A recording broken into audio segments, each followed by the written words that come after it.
Hello, dear students. We are back with another lecture on political science, and this time we will talk about the difference between state and government, state and society, and state and association. In earlier lectures, we discussed the definition of political science and different approaches to political science, then nature of political science, scope of political science, and state and its elements. And today we'll talk about the difference between state and government. Government, quite often, even well-read intelligent people tend to use state and government as if they are synonymous words. We discussed in traditional approach the Greek philosopher, they had no distinction between state and government and state and society. They considered all the same thing. So in today's political science, they carry vastly different meaning. Hence, it is necessary to understand their meaning. So government, by now it is clear that government is one of the four ingredients of the state. However, it has been specifically defined by various scholars. As Professor Jettel defined it, it consists of all those people who are engaged in implementing the will of the state, that is, government. In other words, it is the implementing body of the state which covers civil services, armed forces, and police services. For implementing the will of the state, the government is given all powers, resources, manpower, and material. It must get obedience of its subjects. It must also have the necessary power to enter into international treaties. J. W. Garner said that government must be recognized and it must possess the powers and necessary resources so that it can enforce its authority, command, respect, and obedience. It should be able to maintain peace, order, and perform international obligations under the international law. What are the differences? So the issue of difference between state and government is indirectly related to preservation of human liberties. Those political thinkers who believed in absolutism identifies government with the state and undermined public liberties. What are the points of differences? So there are, number one is territory. Territory is an essential element of state, while a government under certain conditions can be formed without its own territory. Like Taiwan has its autonomous government, but the territory belongs to China. And the second one is physical entity. State is a non-physical entity, and it is dependent on the government for the formulation and expression of its will. Like we can say that state is an abstract idea, while the government is a physical entity that has its own programs and objective and is capable of expressing its will. Like government is a solid reality.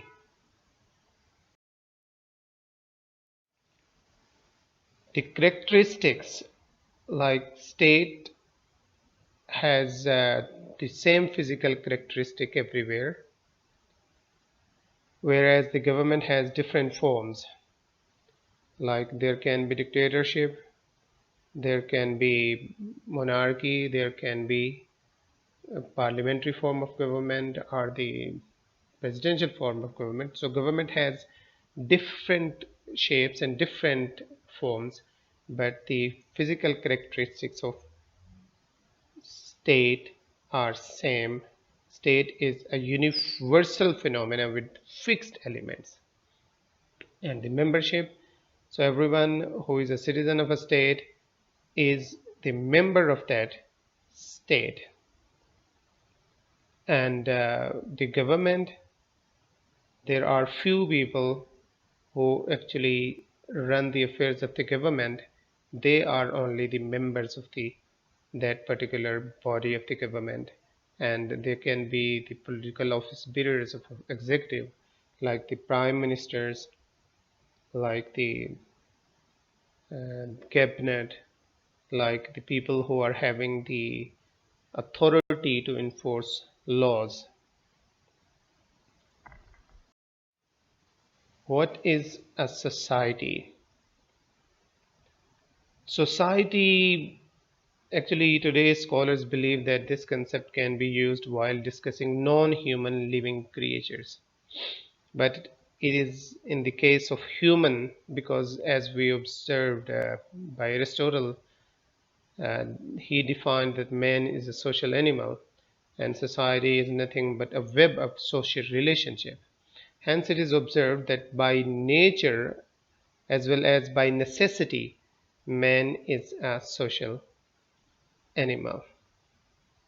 The relationship between man and man have multi dimensions. So these relationships cover not only political relationships but social, religious, and some cultural relationship as well. So today society is a big complex of all types of associations and communities. It has become essential to human existence, as through society only a man can fulfill his needs and dreams. Similarly, in a society, there are rules, regulation, initiations which regulate the relationship between the people.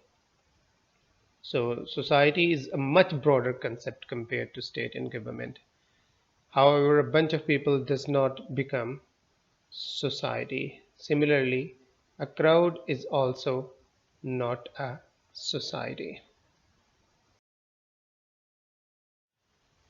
Here we will look into the difference between state and society. So state's functions are not limited merely to maintenance of law and order.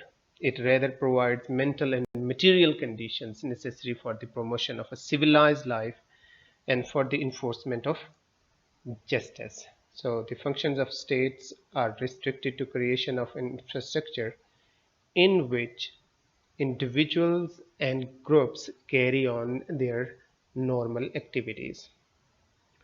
However, there are limits to states' legal action. Too much interference of state in all walks of life deprives the people of their voluntary cooperation, self-reliance, and eradicate individual initiatives. So state actually does not intervene in every aspect of the human life. He is required to only make laws just for the uh, welfare of the people, not to restrict their voluntary cooperation or their individual initiatives. So the function of states is actually state can intervene in every affair of the people, but state should not do that because it actually restricts the liberties of the, or you can say that it eradicate the public initiatives. What are the points of differences? The first one is that demarcation of territory. So state has a definite territory, whereas existence of society cannot be confined within territorial limits. So society can be formed more than one territory, like it might spread from one continent to another one, and they are having a close relationship with other, and they it can be based on some culture, religion, and even economic relationship. So then the second one is the organization. So the term society is loosely applied to all human associations, both organized and unorganized. whereas organized pattern of behavior characterize body politic. So organization of a society, it can be organized, it can be unorganized, but a state cannot be unorganized. So it must be organized, and the organized body of the politics is called a state. One is that what's the matter of concern that society deals with all activities and forms of relations that include religion, culture, economic, and political aspects. But state is basically concerned with political relations that fall within the orbit of law. So state actually intervene when people are actually violating the law, and people are involving themselves in the disobedience of law, and then state intervenes. So people can make some relations on the basis of religion, culture, economic, and political aspect, but state does not have anything to do with this. So yeah, society actually deals with all these activities who are based on religion, culture, economy, and politics as well.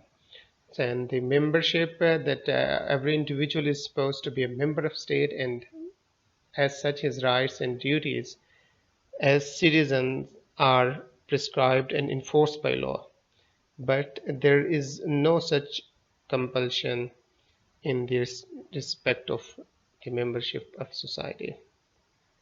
So all inhabitants or citizens of a state are, their rights are protected, and they are their rights and their duties are clearly defined.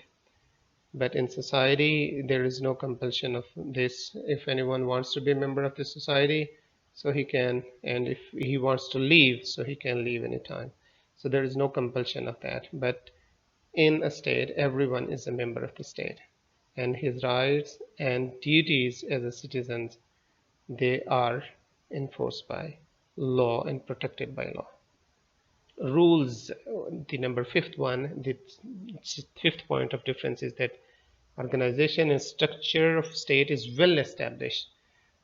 On the other hand, societies lack such setup, while custom and tradition do not have force of law. The state is well established, the organization, so definitely there must be a hierarchy, there must be the people who are working in an organized manner. So that is needed to you can say that they are needed for the better performance of a state.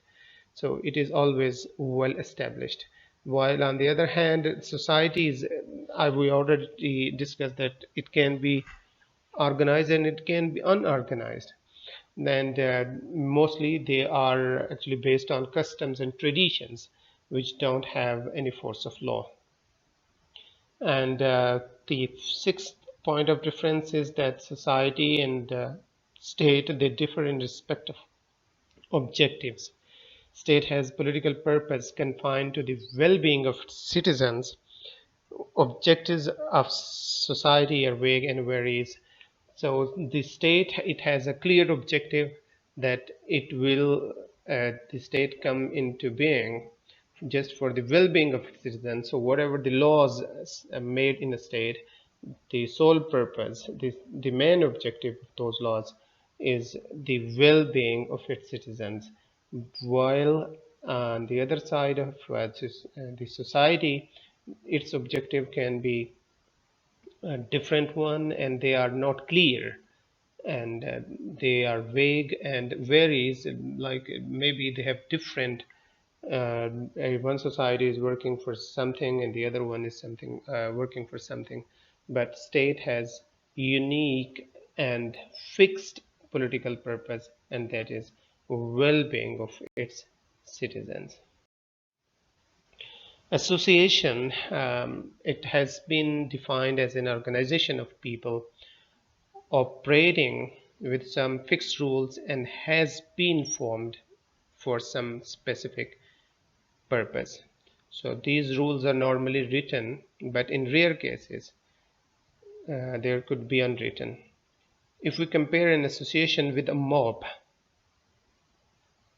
it will become clear that mob has no common specific purpose and has no organization.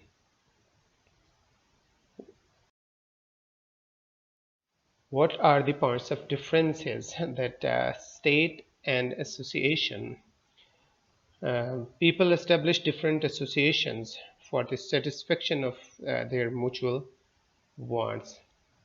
And state, in a sense, is also a human institution, through superior enough to regulate and conduct all the other associations within its jurisdiction. And the state is regarded as an established value in almost all the societies, that the citizen should subordinate their personal interest or group interest to national interest. What are the points of differences?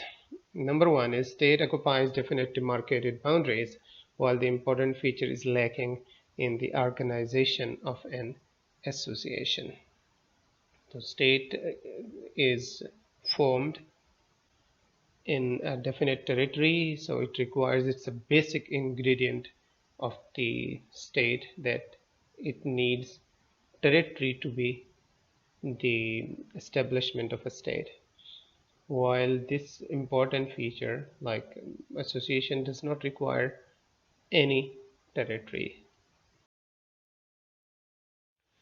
And number two is that in today's society, one can find all kinds of associations such as social, economic, cultural, sports, political, and all these associations are created by people and for the people.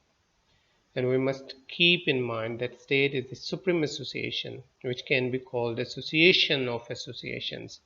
While other associations are man-made, state is regarded as the natural outcome of man's nature. And state is such a sacred institution that it can incite loyalty in the citizen to an extent that they are willingly prepared to sacrifice even their lives for the national cause. So everyone loves his country, his motherland. So the reason is that the state has created such sort of loyalty among the citizen that when the time comes, in the testing times, they are ready to sacrifice their lives for the national integrity, national security, and national cause. And the association, on the other hand, are not as permanent and stable as states are. So states is permanent, and associations are not stable and permanent, are not well established. Sovereignty is an essential element of a state, while associations do not enjoy authority over a specific territory. So, sovereignty, and the supreme authority, it is a very basic element of a state, essential element of a state. Like association, they does not have any authority or on a specific territory. The mode of action of state is comparatively more effective and well integrated, but the organization and resources of associations are limited. State is actually more effective, so he got all the powers, all the authority. So they have enforcing law enforcing agencies, but the organization and the resources of associations, they are quite limited. So they don't have enough power to enforce all laws. So if someone is really helping them, or you can say cooperating with them, that's fine. So it is not compulsory for everyone to follow the rules of the associations. State has to look after the interest of its citizens, while associations safeguard the interest of its own group. State actually interest, take care of the interest of all citizens, and without any discrimination, without any distinction of race, color, and religion and politics, and or any other economic situation. So state is taking care of every citizen, An association actually safeguards the interest of its own group for what it has been created. That's all. If you have any query, you can write it to me. You can comment here underneath. So, or you can email me at gmnoorani@aol.com. So we will address and we will respond you as soon as possible. So we'll meet again. Till then, bye bye.